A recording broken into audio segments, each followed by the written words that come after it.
Are you looking for a super fast card idea? Hi, I'm Jess from jesscrafts.com, and I'm here to help you make the most of your crafty supplies and time. So let's get making. Today I have like the simplest paper busting template ever. 6x8 paper, slimline card.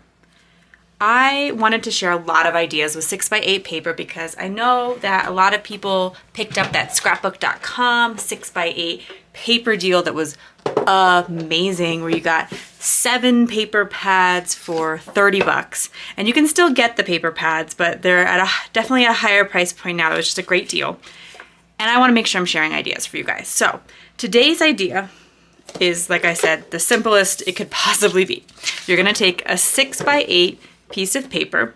I chose one from the Peppermint collection, but pretty much any of the collections will do. Some of them are directional, and I actually want to use mine horizontally today for the die, but the paper, but the idea, the sketch, it doesn't really matter because it's dead simple. Okay, so take my 6x8 paper, cut it down to 3x8. And 3x8 is basically a slimline card. So my slimline card, all the templates I've ever made for slimline cards are for 8.5 by 3.5. So you cut your 8.5 by 11 paper to 8.5 by 7 and score it at 3.5. Create a slimline card. Now, this paper perfectly cut in half, you could even just mount it right on there. I'm gonna do a cardstock border and I'll show you why, and I always like to recommend them because I think that it just adds a little something. So these paper collections have coordinating cardstock. This is not it. There is a Peppermint coordinating cardstock from scrapbook.com, but this is the warms and this is the slimline size. So these are like perfectly cut to the size of a slimline card front. They're 8.5 by 3.5. So this is gonna make it even easier, and I'm gonna pick this red color because I think it will look nice with the green that I picked. But I like that a lot of the scrapbook.com collections coordinate together, so they have some common themes throughout all their color palettes. So this will look great. I could create a nice thick border like that. I'm going to trim it down just because I liked to have the interest of many layers. So my border I want to be 1/4 inch bigger than my pattern paper. So I'm going to trim it to 8.25 by 3.25. Then I want to, one of the reasons that I was going to add this border is because I'm gonna cut a sentiment out of cardstock anyway. So I have the Merry Christmas word dies. This template, although it's super simple, you probably don't even need to print it, is available at jesscrafts.com. So you can download this PDF. And I wanted to make it a PDF even though it's dead simple because I'm the kind of person who's like, oh yeah, of course, if you just cut it in half, right? But I'll forget that. And so if I have it in my template binder, my sketch binder, I'll go back to it when I'm like, okay, I have some 6x8 paper, what can I do with it? I'll go to my 6x8 section, I'll find this, and I'll remember that it's as simple as that, cutting it in half. So that's why I did that. And it's always nice to start with the easiest ideas, and then I'll try to come up with some more as time goes on. I'm gonna run this through my die cut machine, and I'm gonna be able to cut this Merry Christmas, another scrapbook.com product. Scrapbook.com sent me some of the products that I'm featuring in the video today so that I could share some inspiration with you. So I wanna be clear about that promotion. And I will, I'm only gonna cut out one of them because I only have one piece of paper. If you like your dies, your die cut words nice and thick, cut out a few. So now I have my Merry Christmas cut out, and I actually decided to cut it out of white and glue the red to a white just to give it a little bit more heft, because this cardstock is like 85-pound weight, which is perfect for layering, but I prefer something just a bit thicker for die cutting, especially delicate words like this. So just cutting a second one and layering it up is great. I can choose either side of the paper. I think I like the green one because the words will stand out more, but that's something that I always test, is just, if I've decided, okay, I'm gonna put this embellishment on before I glue down the paper, I'm like, okay, let me just try it on both sides. I think that the Merry Christmas is just a bit more readable on this side. And then I will add my adhesive. I'm just gonna add a little bit to the edges. It won't take much to stick this down.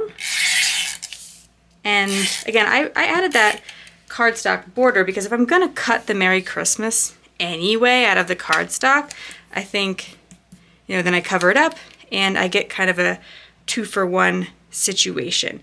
You could also cut the Merry Christmas out of several layers of the red, but I'm more limited in the number of pieces of red cardstock that I have than white, because you can always buy white in bulk. And then I'll add my adhesive to the back of the cardstock, and I'm going to glue down the Merry Christmas, but you could keep it this simple. You could just glue down your Merry Christmas in the sort of center of the card. It's a really great length for a slimline card, but I want to add just a little something more, particularly because this is being a scripty font, has a little less weight to it. To add a little interest to the card, I'm going to stamp an ornament. This is from the Trinity Stamps Holiday Hangout set. Trinity Stamps, at the time of recording, is a newer brand to scrapbook.com, so it's exciting when they add new brands to the store so you can get all of your cute stamps and supplies in the same place. Love that about scrapbook.com. And I'm going to add the ornament over here on the side just to, again, add a little bit more interest to the card, a little bit more visual weight. That's what I meant about being the scripty font having a less weight, is I'm talking about visual weight, the idea of like how much it looks like it takes over the prominence in your mind.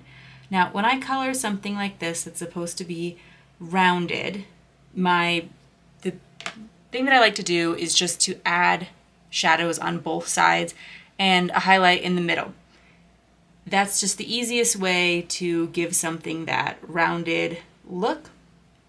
I matched my Copics, and of course you do this in whatever is your favorite coloring medium, and I just matched it to the colors of the cardstock and pattern paper that I picked out. I always like to pick out my pattern paper and cardstock. Well, I generally pick out my pattern paper and cardstock first. Sometimes I will color something just for fun, and then I will go to use it on a card. It certainly becomes, it can be a little bit trickier. Less so when you're coloring like an animal, because, you know, a bee is supposed to be yellow and black. So it's not, you don't have to match those colors to your card. But in this case, where I'm really just trying to get this to tie my colors in and complement it, I want to be a little bit more careful about that. I'm not going to show you all of the Copic coloring here on camera because I know not everyone is interested in that, but just a couple of quick things to think of. Red, if you're, because this is a Christmas card, and so if you're thinking about Christmas cards too, red Copics can certainly be a little bit tricky. They tend to bleed a bit more. They tend to be a bit harder to push back into place. So I always recommend a pretty light hand with using your reds. And I think that's true of all alcohol markers and really red pigment in general. It's just a little bit feistier. And I'm going to mix some green in here as well, but through the magic of prior planning, I have one all colored and die cut with the coordinating dies. Coordinating dies are great when you have something like that little bow that you would have to cut around. It can be quite tricky, but fussy cutting works great too, and I will often do that. Especially a stamp set like this, there's only a few images, so it does make the die set a bit cheaper, but also it makes it easier to consider whether you would want to spend the money when you know, the larger images might be a little bit easier to cut out. But what I do like about Trinity Stamps, and worth mentioning, because like I said, they're new to scrapbook.com, and is they give you dies that cut out their sentiments. And so I'm not using that today, but that's really cool. That's something that you don't always get, and maybe it's not your thing, but it's I could see why it would be an advantage sometimes.